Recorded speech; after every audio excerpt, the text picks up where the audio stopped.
Oke teman-teman, balik lagi di channel Arjuna Gosong. Sebelumnya tak kasih tahu kalau teman-teman pengen dapat bibit Azula mycophylla ini, silahkan nanti di akhir video itu akan ada kotak ya, kotak layar di sebelah kanan, dan silahkan diklik. Di situ ada informasi nomor WA aku sama alamatku. Nah itu kalau teman-teman mau ambil bibit Azula ini gratis ya. Yang penting datang sendiri, maksudnya datang sendiri, nyirok sendiri, oke. Gitu teman-teman ya. Ya meskipun sedikit, kayak tadi ada yang minta, maaf nih bukan pamer ya, tadi ada yang minta itu cuma satu kresek ya teman-teman ya. Jadi itu kelihatan ya agak gutang, dan itu tadi pagi loh ya, itu agak gutang ya kan, agak kelihatan gutang. Kalau yang lainnya masih penuh ya teman-teman ya, masih penuh dan cuma gutang. Dan saat ini kan tadi siang ya, tadi siang atau tadi pagi ya, sekitar jam 10-an paling ya, siang atau pagi terserah lah. Nah saat ini dia udah mulai penuh teman-teman. Insya Allah besok pagi udah penuh lagi, malah lebih penuh lagi teman-teman. Nah terus tips dan triksnya gimana nih kayak gitu. Nah jadi ada dua ya, ini aku mau ngejelasin yang pakai teknik ini dulu teman-teman ya, yang pakai teknik ini dulu. Jadi di bawah azulanya itu dikasih ikan lele sebanyak 200 ekor. Nah ini teknik pertama nih, aku mau ngejelasin teknik pertama. Entar yang teknik kedua aku bikinin video lagi ya, biar enggak terlalu ribet gitu loh. Jadi bahasnya pelan-pelan. Teknik yang pertama, teknik yang saya pakai yang seperti ini airnya seenggak-enggaknya itu segini atau sekitar 40 cm, 30 sampai 40 cm ya, kondisional. Habis itu dikasih bibit lele ya, 200 ekor. Oke. Tapi seminggu sebelum ikan lele dimasukin, ini ya dikasih sekitar 9-10 ember ya, kotoran sapi yang udah kering. Oke. Setelah itu dikasih masuk air ya sampai 30 sampai 40 cm itu tadi, ya kira-kira lah gitu, segini. Habis itu bibitnya dimasukin. Oke. Langsung ya bareng. Jadi kotoran sapi yang udah kering, air udah penuh ya. Udah pas sekitar 30-40. Habis itu teman-teman ke sini. Ya, teman-teman ke sini ambil bibitnya, taruhlah.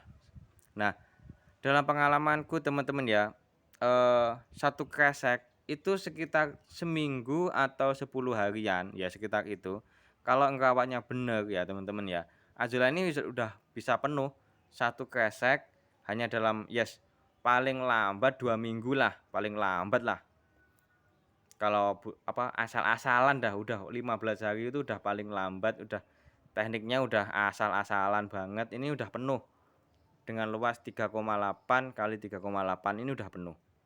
Tapi kalau masukinya 2 kresek, ya ini sorry teman-teman ya, kalau aku ngasihnya cuma satu kresek karena ini siapa tahu besok ada yang minta lagi gitu, biar kebagian gitu loh.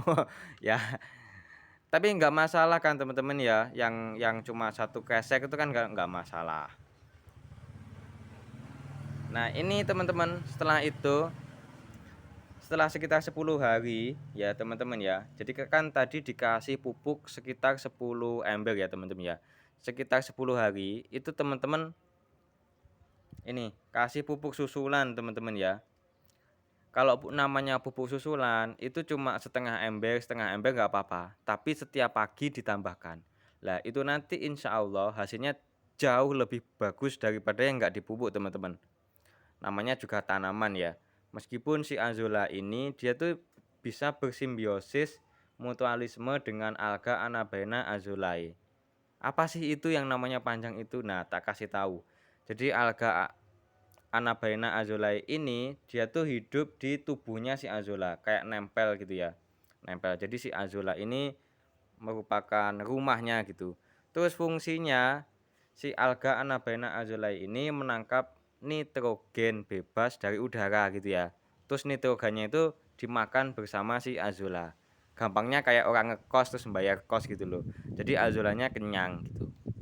Nah selain itu teman-teman, yang dibutuhkan oleh Azula itu kan nggak cuma nitrogen, namanya juga tanaman ya. Dia termasuk tanaman paku air, jadi pertumbuhannya bagus banget, kenceng banget. Yang dibutuhin juga unsur fosfat, kalium, dan lain-lain, nggak cuma nitrogen. Nah, unsur fosfat, kalium, dan lain-lain itu bisa didapatkan dari pupuk kandang. Oke. Nah, karena makhluk hidup itu sebenarnya kalau makan itu setiap hari, jadi tidak sebulan sekali kayak gitu teman-teman ya. Jadi yang paling bagus dengan sistem ini adalah setiap hari dikasih pupuk ya setengah ember yang udah kering buat ditaruh di pojok kayak gitu.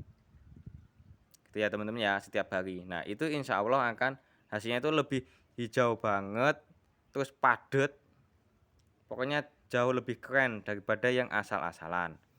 Terus karena ini ada ikannya lele sebanyak sekitar 200 ekor, jadi pas beli itu belinya 200 ekor, tapi kalau nggak salah itu ada kelebihannya, ditambahin 10 atau 11 gitu ya.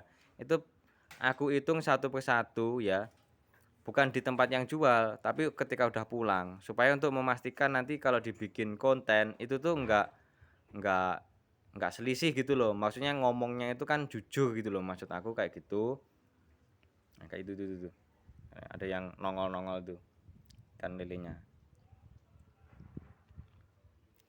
Nah ini kalau ada ikan lelenya berarti kita harus ngasih makan ikan lelenya juga teman-teman. Nah kabar baiknya kalau ikan lelenya dikasih makan, ikan lelenya nelek atau mengeluarkan kotoran, nah kotorannya itu juga menyuburkan si azolla ini.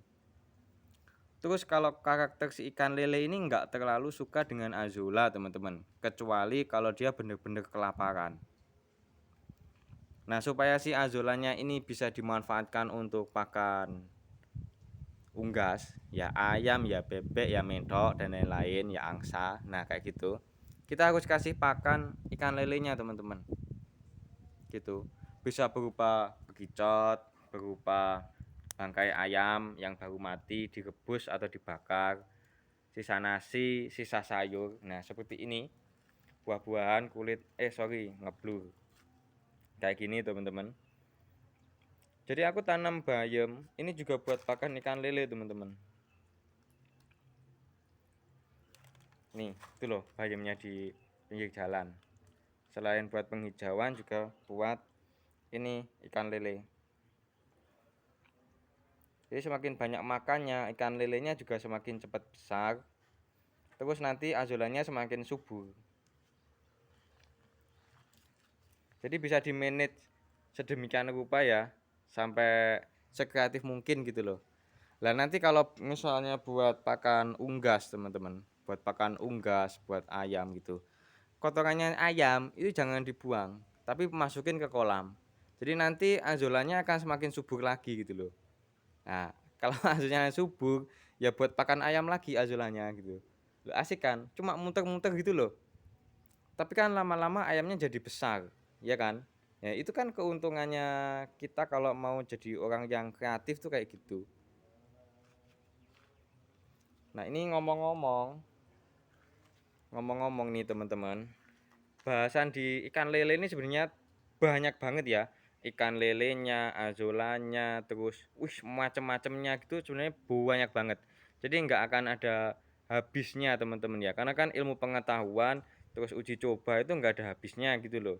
Jadi ya sekian dulu aja teman-teman ya, akan aku update lagi perkembangannya dan lain-lainnya gitu. Uji coba. Barang siapa yang berani mencoba meskipun gagal, itu akan mendapatkan keberhasilan daripada yang nggak melakukan sama sekali. Oke, gitu aja. Makasih ya. Bye bye.